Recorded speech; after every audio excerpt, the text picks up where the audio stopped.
J'ai donné des, comme on dit, des linéaments de la structure politique de la société Moundan, de la royauté Moundan. J'avais eu, quand j'ai été quand j'ai été nommé, élu directeur d'études à l'école pratique des hautes études, donc dans la section sciences religieuses, avec comme intitulé Religion d'Afrique noire, où j'étais collègue et ami, bien sûr ami de Michel Cartry, qui avait aussi l'autre chaire africaine, africaniste, où il avait succédé à Madame Germaine Dieterlin. Et moi, j'avais succédé à Claude Tarditz, qui avait surtout travaillé sur les structures du royaume Baboun dans le sud-ouest du Cameroun. Alors, quand j'ai enseigné à l'école pratique des hautes études, j'ai eu un projet qui était dans la ligne, dans la poursuite de ce que je viens de dire sur le royaume de l'Éré. Ça veut dire, j'entends par là que j'avais en vue de mettre en évidence une structure très générale de la royauté en Afrique, mais peut-être que ça aurait eu même une certaine valeur au-delà même de l'Afrique. C'est cette articulation sur laquelle j'insiste, que j'ai mentionné déjà, cette articulation entre le pouvoir politique, enfin politico-rituel, on ne peut pas employer le mot politique isolément de rituel, et le rituel, le rite de l'initiation. Alors, mon ambition était la suivante. Elle partait de cette constatation que les deux institutions sont donc puissamment articulées, mais elles sont articulées, si je puis dire, pas mécaniquement, mais du dedans, en intériorité, et elles ont des conséquences. Elles ont des conséquences. Alors, puisque, si vous voulez, c'est un peu, je m'excuse de monter sur des grands chevaux, quoi, mais c'est un peu, disons, comme dans les mythologiques, Lévi-Strauss, pour aborder l'étude structurale des mythes amérindiens, a dit je me donne arbitrairement un mythe d'origine. Hein. C'est le fameux mythe du dénicheur d'oiseaux, etc. Et je me suis dit, moi, je ne me donne pas un mythe, puisque mon problème n'est pas vraiment la mythologie, même si la mythologie doit jouer son rôle dans l'interprétation et l'analyse des faits. C'est une institution, c'est l'institution Moundan. Alors, l'institution Moundan a pour moi la caractéristique de représenter un État à un moment donné du temps, stabilisé entre le système clanique et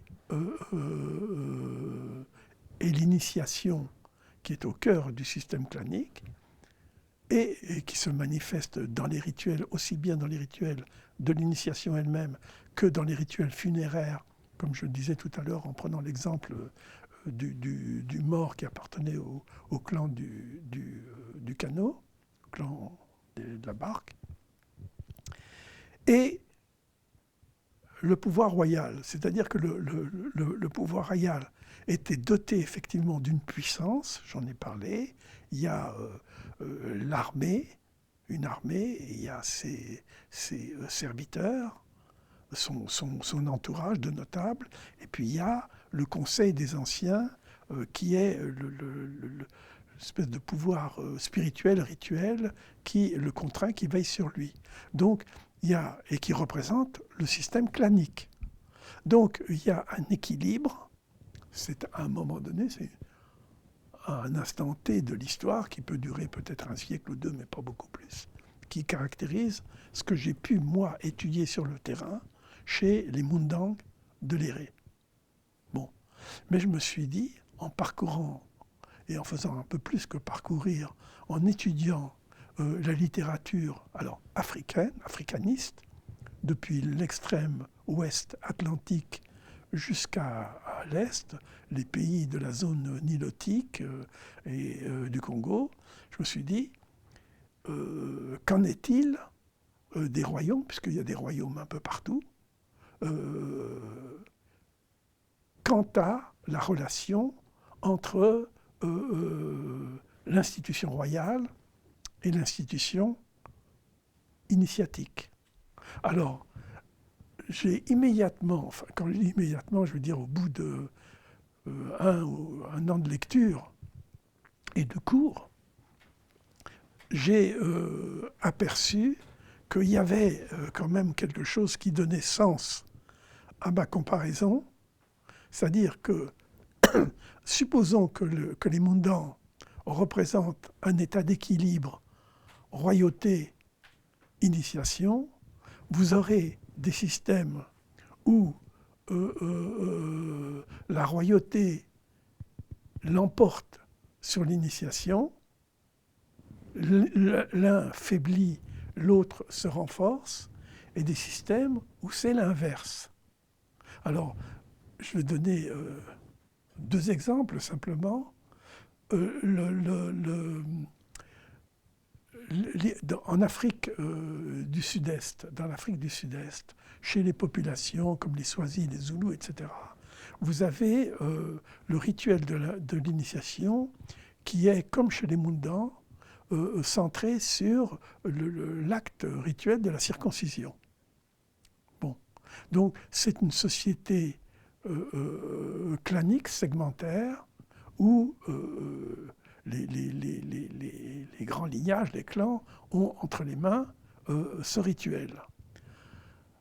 À une période historique donnée, à la fin du XVIIIe siècle, tout à la fin du XVIIIe siècle et au début du XIXe siècle, vous avez l'apparition, alors dans quelles conditions et comment est-ce qu'on peut l'expliquer, c'est un autre problème, mais vous avez l'apparition d'un pouvoir royal qui se distingue de tous les pouvoirs traditionnels, je veux dire antérieurs à cette période, fin du XVIIIe siècle, et qui est incarné par le personnage historique de Tchaka. Donc, il y a beaucoup de textes traditionnels et de textes d'anthropologues, dont un des grands anthropologues anglais, Max Gluckman, qui a étudié comment ce pouvoir s'est constitué. Et c'est Luc Deuche qui me le faisait observer. Quand le pouvoir de Tchaka s'est vraiment concentré dans sa personne et qu'il a conquis une autorité suprême, elle a été fondée sur une organisation militaire. Alors une organisation militaire qu'on connaît d'autant mieux que si elle a été à peu près détruite par l'histoire dans le Natal, la province du Natal, c'est-à-dire l'Afrique du Sud, elle a été conservée jusqu'au XXe siècle chez les Swazis, étudiés par Hilda Cooper dans African Aristocracy. Et alors, Tchaka a constitué une très puissante et très efficace armée, avec le fameux l'arme courte pour empêcher le soldat de fuir, c'est-à-dire qu'il devait poignarder, stabbing, l'ennemi, donc il a changé l'armement, et il a interdit la circoncision parce que ça affaiblissait pendant un temps trop long les initiants, les néophytes, du fait du temps nécessaires pour la cicatrisation des plaies de la circoncision. Donc, de proche en proche, il a pratiquement vidé de sa substance rituelle l'initiation pour en faire une formation militaire. Et il a créé un véritable appareil militaire. Ça veut dire que les classes d'âge, les classes d'initiatique étaient des régiments. C'est le mot qui est employé par tous les analystes qui décrivent le système. Donc, vous avez la montée en puissance de l'institution politique, qui devient vraiment une institution politico-militaire, et puis le ravalement, si je puis dire, du système initiatique à une organisation militaire comme pur instrument politique de puissance du roi. Tchaka, et c'est malheureusement, malheureusement, c'est comme ça, il n'a eu que 2 ou 3 successeurs, et ensuite le système a été abattu par les Anglais. Il y a des tas de films qui montrent ça. Bon, ça c'est un exemple extrême, où l'équilibre entre le système initiatique et la royauté bascule complètement au profit de l'institution politique royale. À l'autre bout de l'Afrique, c'est-à-dire au Libéria, surtout au Libéria et en Sierra Leone, vous avez une organisation politique duelle aussi, ou duale, comme on dirait en anglais, enfin en français aussi, je crois, duale, entre, comme chez les Mondans, entre la royauté et les chefs traditionnels. Alors, un peu du style malinké, ou du style bambara. Enfin, on est dans le monde de l'Afrique occidentale. Et le Poro, qui est la grande institution initiatique qui a été étudiée à fond dans l'ouest nord-ouest Korogo de la Côte d'Ivoire par mon ami András Zamplini. En tout cas, ce qu'il y a, c'est que cette société à masque a été organisée en espèce d'associations, comme des grosses cellules, un peu comme on parlait des cellules du parti, si vous me passez cette comparaison qui vaut ce qu'elle vaut. Mais pour montrer qu'il s'agit d'associations puissamment organisées autour des chefs des masques, puisque ce sont les masques qui jouent un rôle essentiel dans le pouvoir que peut exercer le maître de l'initiation, ceux qui ont le système rituel de l'initiation, des danses des masques, des rôles des masques, entre leurs mains. Et ce qui s'est produit, et ça a été décrit par des rapports parlementaires des communes britanniques, parce que les Anglais ont été directement confrontés, puisque ce sont les Anglais qui dominent, n'est-ce pas, le Libéria et le Sierra Leone. Et donc, les chefs de l'initiation ont complètement rabaissé à un rôle purement d'apparence les chefs traditionnels, un peu comme l'étaient les chefs dans les petits royaumes bambara, les kafos, les fameux kafos étudiés par... le nom des spécialistes m'échappe, mais ça me reviendra déjà, je ne connais que. Ce qui fait que la chefferie, pour employer ce mot, a été complètement effacée au profit des chefs du Poro qui se sont en quelque sorte fédérés et qui ont négocié. C'est pour ça que les Anglais ont été confrontés à eux et qui ont négocié les droits de douane, qui ont négocié toutes les conditions de commerce entre l'extérieur, puisqu'on est quand même sur la zone atlantique, entre l'extérieur, c'est-à-dire en l'occurrence, les Hollandais, mais surtout les Anglais, et les sociétés continentales, les sociétés africaines. Ce qui fait, c'est que c'est vraiment le pouvoir initiatique qui reste entièrement un pouvoir initiatique, rituellement, parfaitement défini, qui a le vrai pouvoir, le pouvoir politique, économique. économique dans ses relations avec l'extérieur, avec les navires qui viennent commercer à partir du XVIIe, enfin, ça commence bien avant, parce que le commerce commence, si on remonte au début, c'est les dernières décennies du XVe siècle, hein, quand on est capable de naviguer au loin du Cap Mogador et puis de descendre le long des côtes et d'arriver jusqu'au Congo, jusque l'Angola, etc. Puisque après tout, les rapports entre le Portugal et la côte atlantique, jusqu'au Congo, jusqu'au roi, ça a été admirablement étudié par Luc Deuge notamment, date de la fin du XVe siècle et du début du XVIe siècle, qui fait qu'il y aura des rapports étroits à un moment donné entre les royaumes du Congo et le royaume du Portugal. Mais ce qui m'intéresse là, en l'occurrence, c'est beaucoup plus au nord, c'est-à-dire à l'ouest de la Côte d'Ivoire, le Libéria, le Sierra Leone, où vous avez le Poro qui exerce pleinement le pouvoir. Alors, voilà mon idée. Mon idée, c'était qu'entre l'extrême représenté par les Zoulous, captation complète du pouvoir initiatique ravalé au rang d'organisation militaire par le pouvoir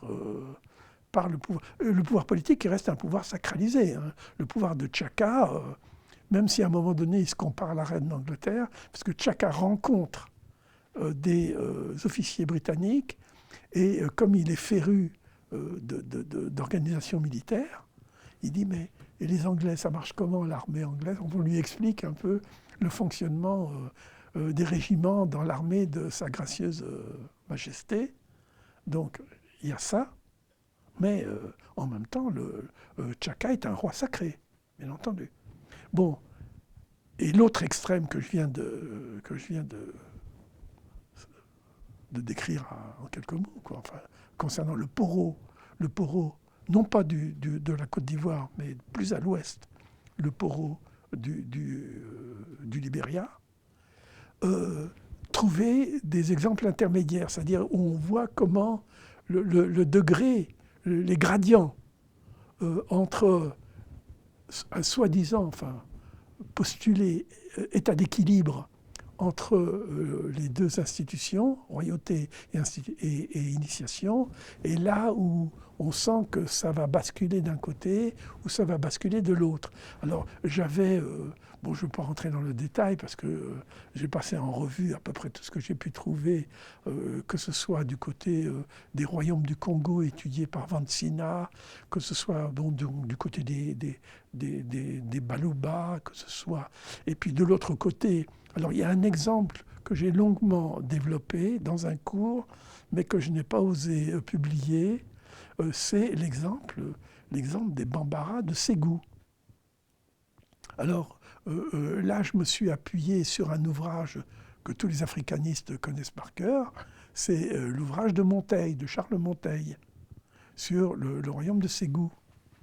Et ce qu'il y a d'intéressant, alors je dis quelques mots là-dessus, ce qu'il y a d'intéressant dans le royaume de Ségou qui se trouve un petit peu au nord, au nord-est, enfin sur le fleuve Niger, au nord-est enfin quand même il y a 200 km, plus, de Bamako.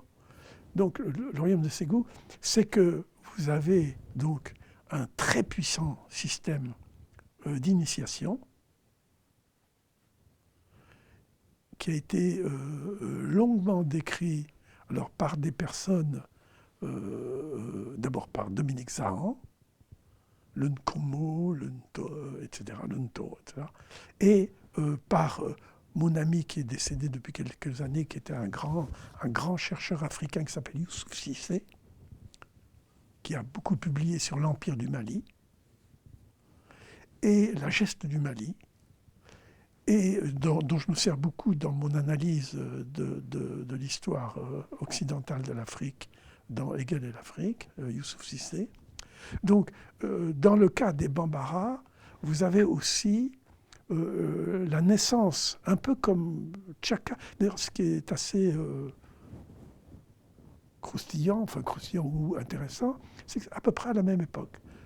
Fin 18e, début du 19e siècle.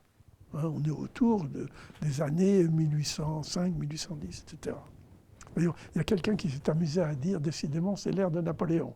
Parce qu'on a appelé Tchaka le Napoléon noir, et Napoléon, si mes souvenirs sont bons, règne entre 1799 et 1815, enfin 1814. Et donc,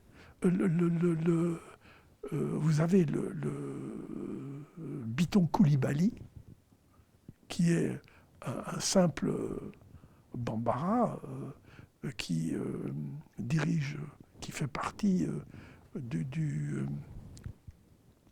des classes initiatiques et qui va opérer la même, comment dirais-je, la même transformation d'un système strictement initiatique en système politico-militaire. C'est des associations. Si vous voulez, c'est le cas qui a d'ailleurs bien été étudié par un ethnologue américain, un très grand ethnologue américain qui s'appelle Robert Lowy, qui a été un des maîtres de Lévi-Strauss. Parce que quand Lévi-Strauss a fait ses premiers textes sur les Nambikwara, c'est Lowy qui l'a remarqué et qui l'a appelé auprès de lui. Enfin, ça a été un des lanceurs, une des rampes de lancement pour la carrière de Lévi-Strauss dans les années juste avant la guerre et au début de la guerre, quand il va habiter en Amérique, à New York. Louis fait...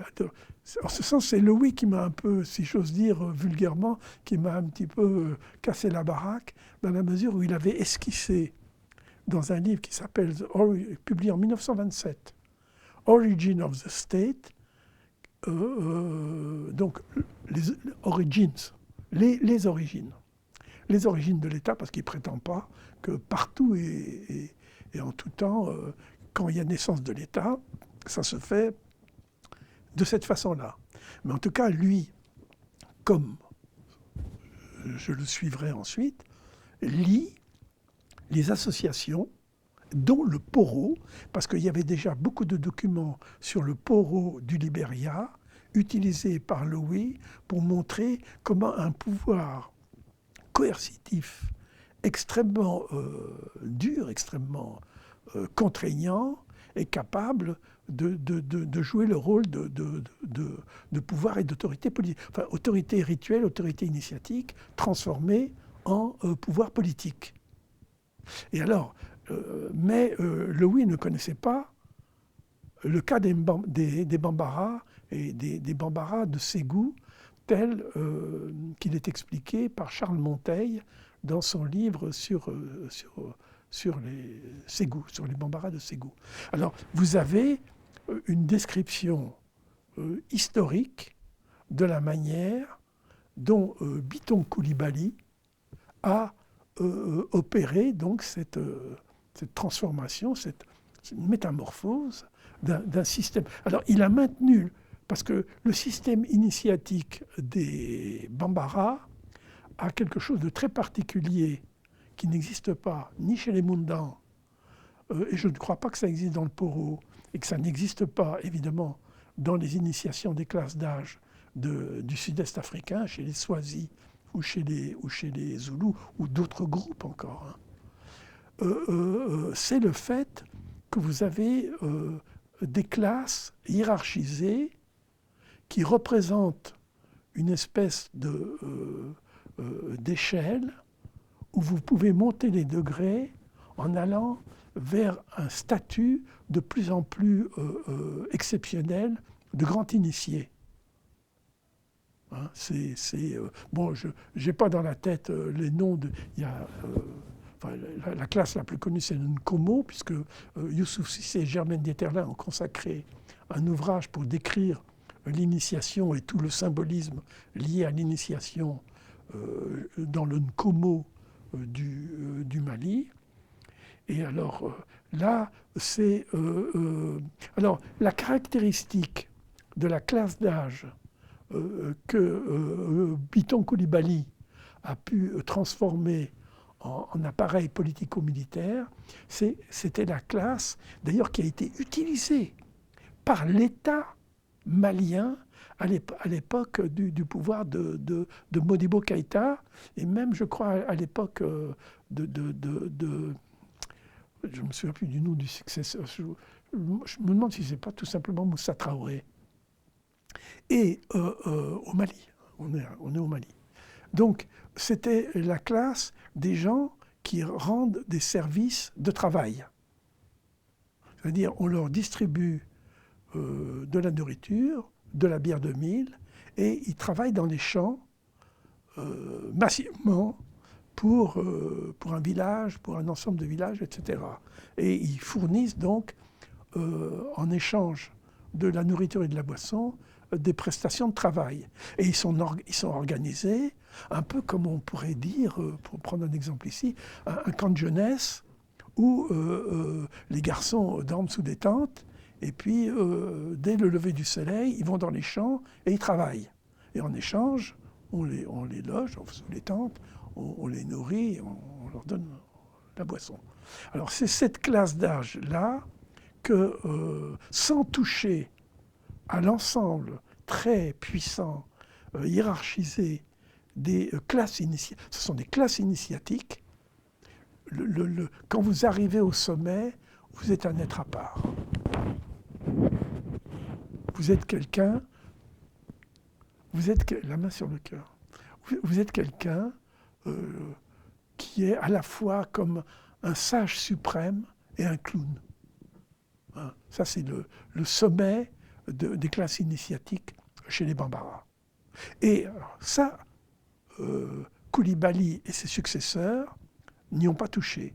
Mais il y a la tranche centrale des garçons, ceux qui étaient utilisés comme...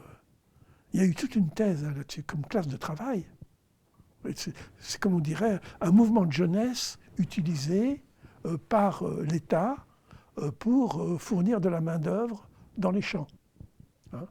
Donc c'est ça que Coulibaly a transformé, mais alors d'une manière extrêmement autoritaire. Des spécialistes de Ségou ont parlé vraiment d'une royauté totalitaire.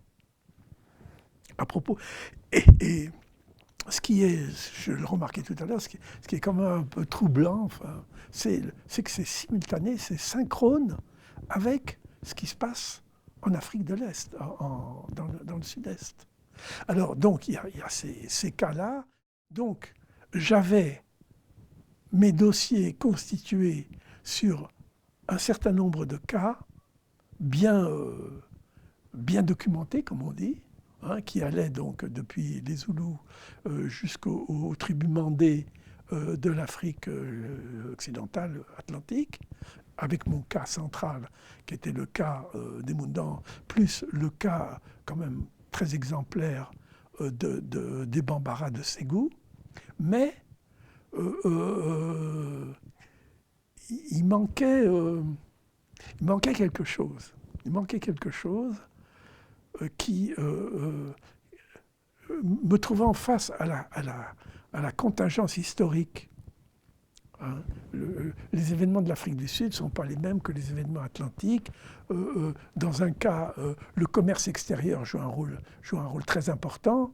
On ne peut pas comprendre comment le Poro est devenu cette institution politique puissante sans le commerce extérieur. Mais dans le cas des Zoulous, ce sont des conditions tout à fait différentes. Bon, dans le cas des Bambara, alors là, si vous me permettez un très très mauvais jeu de mots, c'est l'embarras total, puisqu'on se trouve dans un milieu islamisé, ou en train de s'islamiser, où vous avez l'opposition à l'islam et l'islam. Et l'islam va fabriquer des royautés dominées comme aucun royaume arabe par la charia, au cœur de l'Afrique. Hein, l'État Peul du Massina, on est tout près. Donc, les complexités locales était telle que je me suis dit, je vais m'embarquer dans un truc que je ne domine pas du tout.